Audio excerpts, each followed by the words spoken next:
कि अगर सेंटर्ड से टूट गई, अगर मिड से टूट गई तो इतनी तकलीफ नहीं होगी, ठीक है। लेकिन यहां से टूटी ना तो यहां से एक प्रॉब्लम और क्रिएट हो जाती है। मैंने फ्रैक्चर में आपको फ्रैक्चर पढ़ाया था जिसका नाम था अवल्जन फ्रैक्चर, अवल्जन AVULSION। अवल्जन फ्रैक्चर क्या होता था, जिसको चिप फ्रैक्चर भी बोलते थे, CHIP, चिप फ्रैक्चर, ये 2 मार्क्स में पूछते ही हैं। क्या होता है कि मैंने बात करा था कि ये अवल्जन फ्रैक्चर, ये हमने टेंडन के लिए भी पढ़ा था कि मसल टेंडन और लिगामेंट में के लिए भी पढ़ा था।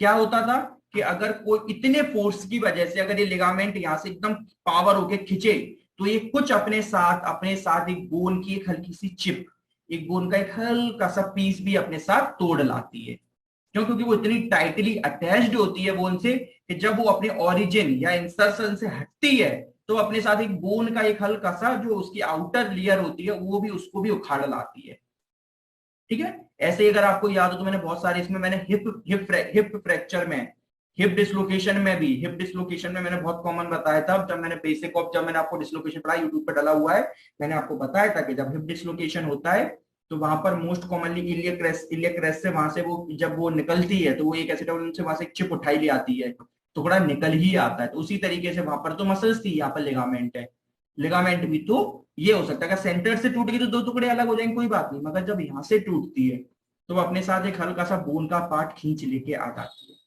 ठीक है। तो ये थोड़ी सी इसमें डबल कहानी हो गई कि लिगामेंट भी ठीक करो प्लस जो पार्ट टूटा है उसे भी ठीक करो, जो फ्रैक्चर है उसे भी ठीक करो, तो यहाँ कहानी थोड़ी सी बढ़ जाती है। तो आ लिगामेंट में get torn in its substances mid substance, अगर मिड से टूट जाए, है ना, तो may get torn its substance mid substance और एट आइदर एंड, या फिर कोई एक एंड से टूट सकती है। इन लेटर लेटर केस जो आइदर एंड वाला था उसमें क्या हो सकता है, it often avulses with a small piece of bone from its attachment, वो थोड़ा सी अपनी बोन का पीस का अटैचमेंट भी तोड़ ले आती है।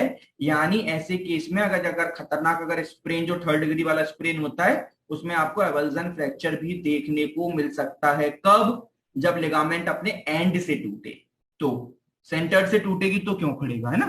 तो ये चीज आपको ध्यान रखना है। डायग्नोस कैसे करोगे? बिल्कुल हमने जो अभी सिम्टम्स की बात करी उसी सिम्टम पे डायग्नोस करते हो कि 1 डिग्री है कि 2 डिग्री है कि 3 डिग्री है। लुक लोकलाइज्ड स्वेलिंग, है ना, लोकलाइज्ड स्वेलिंग, टेंडरनेस, ये सब आपको मिलेगी, है ना, है ना। इक्कीमेस का मतलब होता है पेलर, पेलर, पेलर मतलब सर कि वहां पर जो ब्लड सप्लाई होती है ना वो भी हल्की सी अफेक्ट हो जाती है क्योंकि आर्टरी वगैरह भी रप्चर हो जाती है, तो है ना, तो हल्का सा वहां पर कलर डल हो जाता है ना। तो लोकलाइज स्वेलिंग मिलेगी, टेंडरनेस मिलेगी, एंड क्या, ecchymosis overall ligament indicates injury to that ligament, ये सारे आपको वहां पर टेंडरनेस। और आपको कैसे पहचाननी है तो मैं आपको, और हाँ, 2nd और 3rd डिग्री में तो आपको हीमार्थोसिस, हीमार्थोसिस का मतलब क्या होता है कि वहां पर जो आर्टरी टूटी है उसकी वजह से वहां पर वो ब्लड एक्यूमुलेट, तो आपको ब्लड वहां पर दिखेगा।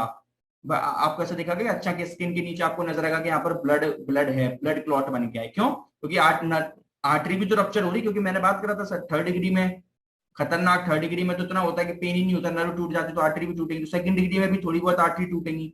तो हीमार्थोसिस 2nd और 3rd डिग्री में आपको हीमार्थोसिस दिखेगा, 1st डिग्री में नहीं दिखेगा, क्योंकि 1st डिग्री में बिल्कुल माइल्ड, सिर्फ किसके, लिगामेंट के फाइबर ही टूटते हैं, ठीक है। तो ये बहुत बड़े साइन होते हैं जो आपको 1st 2nd 3rd डिग्री में अंतर करना सिखाते हैं, क्योंकि उसी के बेस पे तो आप कर पाओगे ट्रीटमेंट, है ना। नहीं तो आपको यही नहीं पता कि 1st 2nd 3rd है तो ट्रीटमेंट कहां से होगा, कहीं से भी नहीं होगा। तो usually hemarthrosis is noticed in 2nd और 3rd degree sprain within 2 hours, ठीक है, 2 घंटे के अंदर वहां पर आपको मतलब it may be absent in case of intrasynovial tear, example that of ACL, ये याद रखना। ACL मैंने बताया ना, ACL जो ACL के टीयर में वहां पर आपको नहीं दिखता, क्यों नहीं दिखता? क्योंकि जो ACL लिगामेंट होता है ना वो वहां के उसके आसपास साइनोवियल फ्लूइड होता है, तो वो इंट्रासाइनोवियल फ्लूइड टीयर होता है, उसकी वजह से वहां पर आर्टरी इतनी रप्चर नहीं हो पाती ड्यू टू इट्स लोकेशन, उसकी लोकेशन के बेस पर वहां पर इतनी आर्टरीज प्रेजेंट नहीं होती है, तो ACL के केस में आपको नहीं दिखेगा।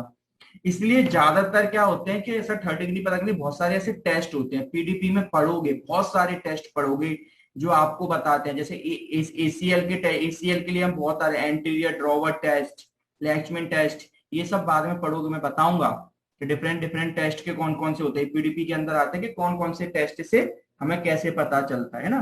ये कुछ नहीं होते, ये एक स्ट्रेस टेस्ट होते हैं, मालूम, पर्टिकुलरली बहुत सिंपल सी देखो, सबका तरीका अलग अलग होता है, इसलिए उनका नाम अलग अलग हो जाता है, लेकिन सबका काम एक ही होता है। क्या काम होता है? सपोज करो, मैंने बताया था कि लिगामेंट का काम क्या था। लिगामेंट का काम था स्टेबलाइज कराना। लिगामेंट का क्या काम था? लिगामेंट का काम था स्टेबलाइज कराना। अब सीधी सी चीज है कि अगर मेरे, सपोज करो ये मेरा यहाँ पर, वैसे जनरली इसको नी को समझ लो, नी पे एल्बो पे अगर मेरे को कोई लिगामेंट ब्रेक हो तो क्या होगा? क्या प्रॉब्लम होगी कि अगर मेरा लिगामेंट टूट गया तो क्या होगा? अब चीजें यहाँ की स्टेबलाइज नहीं रहेंगी। जब मैं यहाँ पे थोड़ा भी स्ट्रेस दूंगा, जैसे सपोज करो यहाँ पर अगर मैं अगर थोड़ा भी स्ट्रेस करूंगा, ऐसे ऐसे थोड़ा भी स्ट्रेस दूंगा, तो बोन्स मेरे को क्या हल्की सी शेकेबल दिखेंगी, ऐसा लगेगा कि बोन अपनी जगह से हिल रही है, बोन अपनी जगह पे प्रॉपर लोकेशन पे नहीं। अभी मैं प्रॉपर करूं, जैसे अभी मैं नी पर जाऊं और नी पर को मैं पकड़ के ऐसे ऐसे करूं ना, प्रॉपर नी पे इस तरीके से आगे पीछे उसको करूं, अगर मैं एसीएल में टेस्ट होता है एंटी ड्रॉवर टेस्ट, उसमें से नी को पीछे से पकड़ के और ऐसे करके आगे की तरफ ऐसे खिसकाते हैं अपने पास इस तरीके से। तो अपनी नॉर्मल नी है, अपनी तो नॉर्मल नी में कोई आगे शिफ्ट नहीं होगी, लेकिन जब 30 डिग्री एसीएल टूट जाता है तो अपन आगे खिसकाते ना, तो वो क्या है, जो एसीएल होता है वो टीबिया से जुड़ा होता है, तो वो क्या है, आपको टीबिया ना ऐसे आगे की तरफ ऐसे शिफ्ट होती हुई दिखी, ऐसा लगेगा जैसे टीवी, जैसे आप ऐसे करते ना तो टीविया भी आपके साथ आगे आ रही है, टीविया अंदर हिलती हुई नजर आएगी। अभी करोगे तो अभी देखो आपको कुछ हिलता हुआ अंदर नजर नहीं आएगा, लेकिन उस टाइम पे ऐसी, और यही एक कॉन्सेप्ट है जो सारे लिगामेंट पे लगता है, बस नाम अलग अलग हो, क्यों, करने का तरीका अलग होता है इसलिए उनका नाम अलग हो जाता है, लेकिन सब एक ही फंडा पे वर्क करते हैं, दैट इज स्ट्रेस। उस पर्टिकुलर जगह पे स्ट्रेस दो तो वहां पर चीजें आपको अपनी जगह से क्या लगेंगी, डिसेबल लगेंगी, अपनी जगह पे प्रॉपर लोकेशन पे नहीं है ये चीजें प्रॉपर, क्योंकि हमने थोड़ा बहुत करा तो शेक करते हैं, जैसे करते हैं तो चीजें हिल रही हैं। क्यों? क्योंकि सर फंडा ही वही है कि लिगामेंट का काम ही था स्टेबलाइज कराना। अब लिगामेंट टूट गया तो चीज स्टेबलाइज नहीं है, तो अपनी जगह पे प्रॉपर पोजिशन पे नहीं, हम थोड़ा भी स्ट्रेस देंगे तो अपनी जगह से हिलती हुई हमें नजर आएंगी। तो वो उस टेस्ट का फंडा होता है। तो हमेशा याद रखना है कि पर्टिकुलर जिस जगह पे, तो हमें पहले पता होना चाहिए कि हम किस लिगामेंट का टेस्ट कर रहे हैं, वो लिगामेंट किधर जाके इंसर्ट करता है, वो लिगामेंट किस चीज को स्टेबलाइज करता है, बस जिस बोन को स्टेबलाइज करता है उसी बोन को आप हिला के देख लो, तो वो बोन आपको हिलती हुई नजर आएगी। जैसे एसीएल में टीबिया के लिए करते हैं एंड एंटीरियर ड्रॉवर टेस्ट होता है आगे की तरफ एसीएल को, पीसी के लिए क्या करते हैं, पीसी के लिए पोस्टीरियर ड्रॉवर टेस्ट, पीछे की तरफ धक्का दो, क्योंकि जो उसकी वो पोजीशन है वो, तो ये सब पीडीपी में डिफरेंट डिफरेंट ऐसे लैचमेंट टेस्ट होता है, ऐसे बहुत सारे टेस्ट होते हैं जो अपने डिफरेंट डिफरेंट लोकेशंस के लिए अलग अलग जगह नी के लिए और सबके लिए अलग होते हैं, ठीक है। तो वो डिफरेंट करके आप पीडीपी में उनको पढ़ोगे। तो और स्ट्रेस टेस्ट, यही स्ट्रेस टेस्ट मैंने आपको इतने से समझाया, वो ruling out a sprain and judging its severity. The ligament is put to stress by a manoeuvre, हाथों से या कुछ प्रेशर करके उससे स्ट्रेस दो। When ligament is straight in first and second degree sprain there will be pain, क्योंकि first degree में आप करोगे तो आपको पेन फील होगा फर्स्ट और सेकंड डिग्री में। अच्छा, फर्स्ट सेकंड डिग्री में पेन फील होगा, क्यों फील होगा? क्योंकि वहां पर लिगामेंट अभी भी अटैच्ड है, बिल्कुल अलग नहीं हुआ है। और थर्ड डिग्री में तो आपको ओपन अप, आपको तो ऐसा फील होगा कि अपनी जगह, जो अभी मैं आपको इतना समझा रहा था ना कि अपनी जगह से हिल रहा है प्रॉपर, ये आपको नजर आएगा थर्ड डिग्री में, क्योंकि थर्ड डिग्री में तो उसने लिगामेंट बिल्कुल टूट ही गया ना, तो स्टेबिलिटी खत्म। और फर्स्ट सेकंड डिग्री में तो पेन फील होगा, क्योंकि आप उसको जैसे करोगे, फर्स्ट डिग्री में जैसे करोगे तो थोड़ा ज्यादा दूर तक ले जा पाओगे, ज्यादा स्ट्रेस दे लोगे तब पेन होगा। सेकंड डिग्री में थोड़ा स्ट्रेस दोगे तो बहुत ज्यादा पेन होगा। थर्ड डिग्री में दोगे तो उसको पेन ही नहीं होगा। थर्ड डिग्री में, सर थर्ड डिग्री में पेन क्यों नहीं होगा? अभी बात कर चुके, नर्व टूट चुकी है, तो फिर थर्ड डिग्री में हमें इनस्टेबिलिटी मिलेगी, ओपन अप मिलेगा, ऐसा मिलेगा कि बोन अपनी जगह से हिल गई है, बोन आगे पीछे खिसक रही है, लेकिन पेन नहीं मिलेगा उसको, क्योंकि नर्व टूट चुकी है ना। तो ये बहुत अच्छा स्ट्रेस टेस्ट हम करके देख लेते हैं। तो sprain there will be pain at the site of tear in third degree strain, the joint will open up मतलब कि क्योंकि खुल जाता है, क्योंकि जैसे एसीएल में टीबी लगा, ऐसा लगता है कि भैया बोन अलग निकले जा रही है, लेकिन पेन फील नहीं होता पेशेंट को, ये ध्यान रखना। तो आपसे पूछते ऐसे अलग अलग होता है, जैसे बैरस बेलगस टेस्ट होते हैं मीडियल कोलेटर लिगामेंट के लिए, लेटर कोलेटर, ऐसे एसीएल के लिए मैंने आपको एंटीरियर ड्रॉवर टेस्ट, पीसीएल के लिए पोस्टीरियर ड्रॉवर टेस्ट, एसीएल के लिए लैचमेंट टेस्ट भी होते हैं। ऐसे बहुत सारे एप्ले ग्राइंडिंग टेस्ट होता है, एक एप्लेस ग्राइंडिंग टेस्ट, ऐसे बहुत सारे टेस्ट हैं। मैं किसी दिन आपको सारे के सारे टेस्ट एक बार मैंने कलेक्ट करके रखे हुए हैं अपने पास, एक दिन एक लेक्चर लेके मैं आपको सारे टेस्ट भी एक्सप्लेन कर दूंगा। वो पीडीपी का पार्ट है कंप्लीटली, ठीक है ना, तो उसको फिर भी किसी दिन एक्सप्लेन कर दूंगा। इन्वेस्टिगेशन कैसे करोगे? Plain X-ray of the joint, है ना। अच्छा, ये बहुत पूछते हैं सर डायग्नोस कैसे करोगे, पहले लोग एक्सरे बोलते हैं। तो सबसे पहले ये क्वेश्चन पूरा जाता है, बताओ ये बताओ बेवकूफों कि ऐसे ही मेरे से भी ऐसा पूछा, मैं ऐसे ही बोला गया कि ये बेवकूफ ये बताओ कि जो लिगामेंट और मसल है वो क्या है। मैंने कि ये मैं अपना खुद का बता रहा हूँ एक्सपीरियंस। तो उन्होंने कि बोले ये है सॉफ्ट पार्ट। तो सॉफ्ट पार्ट एक्सरे में दिखता है नहीं, फिर तो फिर एमआरआई कराते हैं, ऐसे केस में आप एमआरआई कराते हो। तो फिर एक्सरे क्यों लिखा है सर, एक्सरे में आपको चिप फ्रैक्चर दिख सकता है, लेकिन वो तो एक रेयर, वो तो एक वन ऑफ द केस था ना। तो पहली बात तो उसमें क्या केस की, पहली बात तो लिगामेंट में भी थर्ड डिग्री का स्प्रेन होना चाहिए, और थर्ड डिग्री के स्पेन में भी एंड स्प्रेन होना चाहिए, एंड वाला, जैसे एंड से टूटे, तब आपको बोन टूटी हुई दिखेगी ना, तब वो आपको एक्सरे में नजर आएगी। लेकिन प्रॉपर आप करोगे तो आपको एमआरआई करानी पड़ेगी, क्योंकि सॉफ्ट स्ट्रक्चर्स किस में दिखते हैं, एमआरआई में। एर्थोस्कोपी यानी एर्थोस्कोपी अंदर डाल के, कैमरा डाल के वहां से फिर उससे करते हैं। ठीक है, ये याद रखना है कि प्रॉपर ऐसा क्वेश्चन बिल्कुल पूछते हैं, मेरा भी एक बार हो चुका है, इसलिए मैंने आपको उसी तरीके से एग्जाम्पल करके बताया कि याद रखना, इन्वेस्टिगेशन में कभी एक्सरे को पहले मत बोलना, एमआरआई बोलते हैं, क्योंकि ये सॉफ्ट स्ट्रक्चर्स हैं। ओके, जैसे देखो आपको एक एमआरआई दिखाऊं,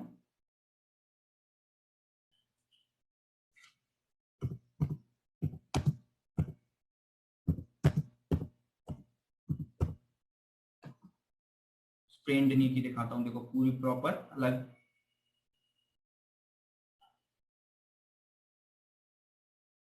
अच्छा, ये तो देखो एमआरआई में अवल्जन फ्रैक्चर दिख रहा है, दिख रहा है, ये देखो इसमें, ये देखो लिगामेंट टूटा हुआ है, ये लिगामेंट पूरा दिख रहा है, ऐसे रन कर रहा है। तो ये देखो इस तरीके से यहाँ पे दिख रहा है लिगामेंट पूरा टूट अलग ब्रेकेबल दिख रहा है। और जैसे और भी जैसे इसमें किसी में प्रॉपर है, दिख जाए। ठीक है, तो इस तरीके से इसमें देखो, इसमें तो वैसे प्रॉपर दिख ही रहा है, इसमें देख लो, देखो लिगामेंट कहाँ पर, ये दिख रहा है प्रॉपर टोन दिख रहा है, ये टूटा हुआ। तो ये क्या दिख रहा है, इस तरीके से आपको नजर आते हैं कि ये सब आप एक एमआरआई में प्रॉपर आपको लिगामेंट नजर आएगा, अलग ही है ना। अगर अवल्जन फ्रैक्चर हुआ है तो वो भी आपको एमआरआई में नजर आ जाएगा। तो ये ध्यान रखना है इस तरीके से। और ये सब देखो, ये देखो यहाँ पर, ये देखो लिगामेंट की लेंथिंग कितनी कम हुई सब। तो ये सॉफ्ट स्ट्रक्चर्स में, ये सॉफ्ट स्ट्रक्चर हमेशा एमआरआई में नजर आते हैं। ठीक है, ट्रीटमेंट कैसे करें, ठीक है, ट्रीटमेंट पे क्या करेंगे, हम इतना तो समझ ही रहे हैं कि जो थर्ड डिग्री का आपका स्प्रेन है, उसका ट्रीटमेंट तो सर फिजियोथेरेपी से तो नहीं हो पाएगा, क्योंकि जो चीज पूरी टूटी गई है तो उसका तो हमारे हाथ में है ही नहीं। उसका रहेगा पूरा कंप्लीटली ऑपरेटिव, उसका सिर्फ एक ही ट्रीटमेंट है ऑपरेटिव, क्या, कि जो लिगामेंट टूट गया है वो क्या करो, टेंडिनो पे जो लिगामेंट टूट गया वो लिगामेंट क्या होगा, अब उसका ऑपरेटिव करके, अब वो डिपेंड करता है कि कैसा रहेगा। या तो ऐसा होता है कि लिगामेंट पूरा ही, तो फिर बॉडी से और कहीं से लिगामेंट लगा के निकाल के उस जगह पे लगा देते हैं, या फिर उसी लिगामेंट को सूचर कर देते हैं, लेके उस लिगामेंट को सूचर्ड कर देते हैं। या फिर मोस्ट प्रोबेबली यही होता है कि कहीं और बॉडी से दूसरी जगह का लिगामेंट लगा, क्योंकि वो लिगामेंट अगर एक बार रप्चर हो गया तो फिर वो वापस इतनी प्रॉपर ठीक नहीं हो पाता, तो दूसरी जगह का फिर उसके बाद हमारा पूरा का पूरा फिजियोथेरेपी ट्रीटमेंट बनता है, क्योंकि एक नए पोजीशन को, एक नए उसको सिखाना, चलवाना, करवाना। उसके बाद यानी उसमें जो थर्ड डिग्री में जो ट्रीटमेंट बनता है वो पोस्ट ऑपरेटिव बनता है, याद रखिए। ठीक है, अब बात आई सर फर्स्ट डिग्री और सेकंड डिग्री का, फिर बताओ सर सेकंड डिग्री में भी याद रखना, क्योंकि सेकंड डिग्री का बहुत टफ होता है। सेकंड डिग्री में भी ये रहता है कि कुछ टाइम पीरियड तक तो, जैसे अगर ज्यादा हो गया तो प्लास्टर वगैरह लगा के रख देते हैं पेशेंट को, प्लास्टर कंप्लीटली इमोबिलाइज कर देते हैं 10-15 दिन के लिए, है ना, जैसे 10-12 दिन के लिए कंप्लीटली इमोबिलाइज कर देते हैं। तब तक क्या है, अंदर हील हो जाए, जब वो एक रेंज तक हील होता है फिर हम करते हैं, वरना आप खुद दिमाग लगाओ कि हम उसको थोड़ी बहुत भी कुछ भी करा देंगे, या कुछ भी कर दिया उसने, या उसने मोबिलाइज कर लिया, खुद ही चल भी लिया, तो जितना होता है वो भी टूट जाएगा। और सेकंड डिग्री वाला थोड़ी बहुत गलती में थर्ड डिग्री में तुरंत कन्वर्ट हो जाता है, पता भी नहीं चलता। हमने यही बात करी थी, क्योंकि मैक्सिमम फाइबर सेकंड डिग्री में टूट चुके थे, उनको थर्ड डिग्री में पहुंचने में ज्यादा टाइम देर नहीं लगती, अगर आपने थोड़ा भी कुछ मूवमेंट या गलत एक्शन ले लिया तो उस उनको पहले हम एक थर्ड जो सेकंड डिग्री है उसको पहले हम 1 से 2 वीक तक क्या इमोबिलाइज और ब्रेस और प्लास्टर, जो प्लास्टर कास्ट होती है ना, पीओपी वो लगा के रखते हैं, कंप्लीटली इमोबिलाइज कर देते हैं, जिससे क्या होता है कि उनका उनका जो अंदर है वो इंटरनल हीलिंग हो जाए, क्योंकि अभी तक वो एक दूसरे से ज्वाइन है, फाइबर्स तो ज्वाइंट है ना, पूरे तो अलग हुए नहीं है। तो वहां पर हमें अलग से उन्हें सूचर करने की जरूरत नहीं है, वो खुद में हील हो जाएंगे, हम बस उन्हें इमोलाइज कर उन्हें टाइम पीरियड दें, हमें हम बस उनको उनका खुद का टाइम दें कि वो खुद में अपनी हीलिंग कर लें, हम अलग से कोई कोशिश करें। फिर उसका जैसे ही वो हो जाएगा, फिर उसके बाद फिर हमारा काम है कि उस हीलिंग को कैसे प्रमोट करना है, प्रॉपर एक्सरसाइज वगैरह कराना, प्रॉपर इलेक्ट्रोथेरेपी सब कुछ करके फिर हमारा काम वहां पर रहेगा। तो पहले सेकंड और थर्ड डिग्री में क्या रहा, सेकंड डिग्री में इमोबिलाइजेशन इन अ ब्रेस और a plaster cast for a period of 1 to 2 week mainly for pain relief, है ना। ज्यादा टाइम पीरियड तक कास्ट कास्ट प्लास्टर वगैरह भी नहीं लगा के रखते, क्यों, क्योंकि ज्यादा टाइम पीरियड तक लगाओगे तो और अंदर फिर वो पेशेंट के अंदर क्या होगा, पेशेंट फिर और जो आसपास की चीजें हैं वो और इस तरीके से किस फेज में, वेस्टिंग फेज में जाने लग जाएंगी, तो फिर प्रॉपर और पेशेंट आगे चल नहीं पाएगा। और यही होता है जब ऑपरेटिव फेज में एसीएल का है ना, उसमें 10-12 दिन इतनी तकलीफ हो जाती है कि पेशेंट को महीनों लगते हैं, थर्ड एसीएल के टीयर का, एसीएल ठीक होने में, थर्ड डिग्री वाले में जब ऑपरेटिव होता है, और सेकंड डिग्री में महीने महीने, थर्ड डिग्री वाले में तो 3-3 4-4 5-5 महीने, 6-6 महीने के पेशेंट देखे जो 6-6 महीने से लगे हुए थे। और ऐसा नहीं है कि आप ऐसा सोचो अरे ये कैसा ट्रीटमेंट चल रहा है, ऐसा नहीं है, कितना भी ट्रीटमेंट कर लो, क्योंकि उसमें जल्दबाजी करनी, लेकिन इतना प्रॉपर नहीं कर सकता, क्योंकि आपका एक गलत स्टेप चीजों को और ज्यादा खराब कर देता है, और पेशेंट को भी तकलीफ होती है। पेशेंट को पेन उस टाइम पे नहीं होता, लेकिन जब बाद में हील हो जाती है फिर तो पेन होता है।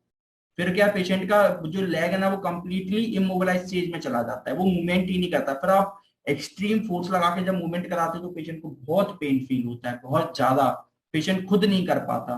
फिर आप उसको धीरे धीरे धीरे धीरे बिल्कुल थोड़ा थोड़ा करके जो स्पाज्म बन गए हैं उनको ब्रेक करते हो, फिर काम करते हो, स्पाज्म करने के बाद उनको ब्रेक करना हो। तो ये सब आपका ट्रीटमेंट जो पोस्ट ऑपरेटिव फेज में वहां चलता है। मेन ट्रीटमेंट फर्स्ट डिग्री में क्या करोगे, इसका एक ही काम है, देखो मोबिलाइज तो फर्स्ट डिग्री में भी नहीं करना, मोबिलाइज तो आप कर ही नहीं सकते ना, ये तो कर दोगे तो और तकलीफ बढ़ेगी, क्योंकि पेशेंट, मैंने एक ही फंडा लाइफ में याद रखो, अगर पेन है तो मोबिलाइजेशन नहीं होगा, एक्सरसाइज नहीं होगी, सबसे पहले पेन ठीक होगा उसके बाद एक्सरसाइज होगी। यानी फर्स्ट डिग्री में भी होता है तो उसका सबसे पहला एक ही प्रोटोकॉल चलता है, डेट इज राइस प्रोटोकॉल, ये याद रखना, राइस प्रोटोकॉल चलता है। क्या होता है RICE protocol, R for rest, completely patient को रेस्ट दो, कोई चलने वलने का कुछ नहीं, अगर वो प्रॉपर कहां पर है, अगर एंकल में है तो कोई नी में कुछ नहीं, अगर फर्स्ट डिग्री का है कुछ चलना नहीं। सेकंड, आइसिंग करते रहना है। आइसिंग से क्या होगा सर, आइसिंग से दो काम होंगे कि जो नर्व इरिटेट हो रही है वो शांत हो जाएंगी तो पेन कम होगा, और जो स्वेलिंग डेवलप हो रही है वो भी रिड्यूस्ड हो जाएगी। यानी आपके जो मेन, क्योंकि पेशेंट को तकलीफ यही दो चीजों से होनी है, क्या, एक तो पेन और एक स्वेलिंग, और स्वेलिंग ठीक नहीं करोगे तो आगे चल के एडिमा में डेवलप हो जाएगी। तो आप आइसिंग कंटिन्यूअसली करोगे तो जो नर्व इरिटेट हो रही है वो शांत हो जाएंगी, है ना।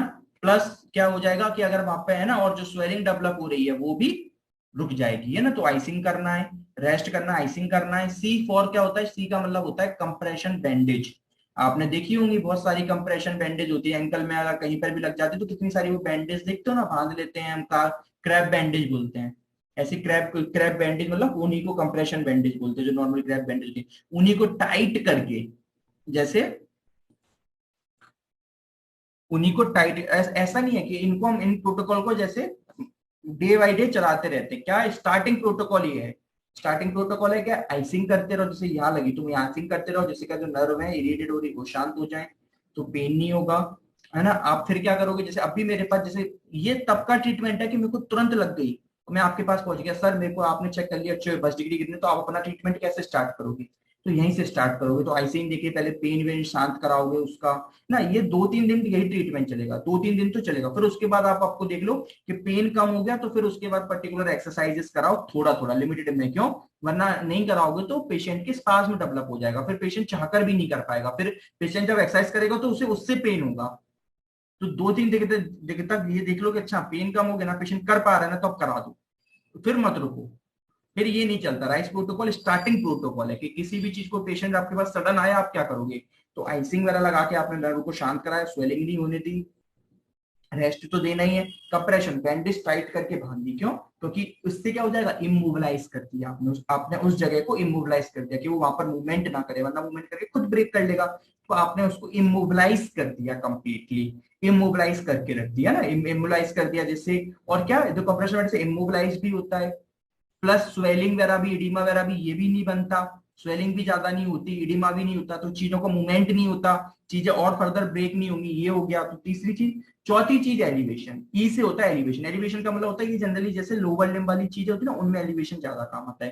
क्योंकि क्योंकि आप देखो एंकल नीचे की तरफ है, अब क्या होगा कि वहां पर लगी हुई है, मूवमेंट तो वैसे ही नहीं कर रहा, चलेगा। अपन ने मना कर दिया ना रेस्ट, जो चीज रेस्ट में तो मूवमेंट खत्म, मूवमेंट बंद। अब मूवमेंट नहीं करेगा तो इडीमा डेवलप होगा, क्योंकि नीचे नीचे ब्लड इकट्ठा होता जा रहा है, आप नहीं करोगे तो वो सर्कुलेट कैसे होगा, तो वहां पर होगा तो इडीमा डेवलप होगा। तो उससे बचने के लिए फिर आप एलिवेट कर देते हो कि आप रेस्ट में हो, ठीक है, आपके एंकल में प्रॉब्लम है ना, चलना नहीं ना, रेस्ट कोई बात नहीं, लेकिन अपने अपने एंकल को अपने किसी भी चीज से बांध के उसे ऊपर की तरफ लटका के रखो। क्यों? क्योंकि जिससे ड्रेनेज होता रहे।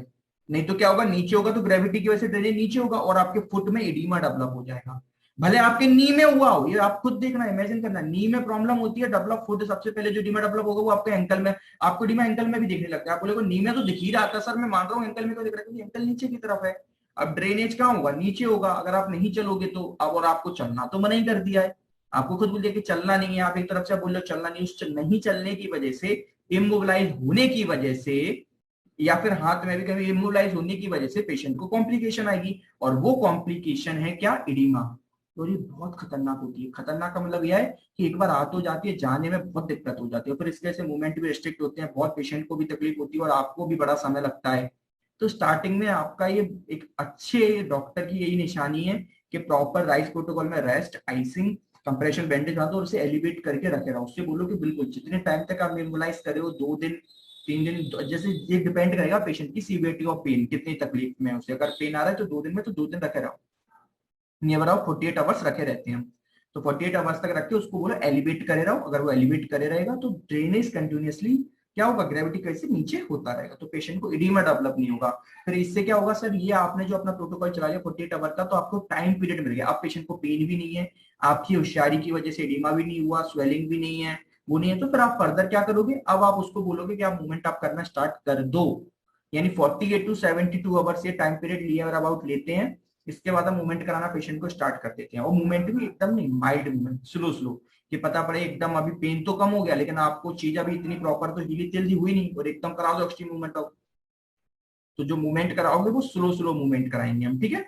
तो हाँ, हम पेशेंट को क्या स्लो स्लो, बिल्कुल स्लो मूवमेंट कराएंगे, जिससे उसका फिर क्या हो जाए, धीरे धीरे जो स्पाज्म बन रहा है वो स्पाज्म बनना बंद हो जाए, पेशेंट अपनी मोबिलिटी में वापस आ जाए और बैक टू नॉर्मल लाइफ हो जाए। हमारा जो मेन ट्रीटमेंट रहता है फर्स्ट डिग्री स्प्लिंट रहता है, सेकंड डिग्री पे भी रहता है, लेकिन सेकंड डिग्री में पहले हम कास्ट पीओपी वो बांध देते हैं उनसे, क्योंकि हम इतना कितना भी कंप्रेशन बैंडेज और ये सब हाथ से प्रॉपर इमोलाइज नहीं कर पाएगा। तो उसके लिए फिर हमें ब्रेस, प्लास्टर और ये सब चाहिए होता है। देखो आपको एसीएल का ब्रेस दिखाऊं कितना खतरनाक होता है।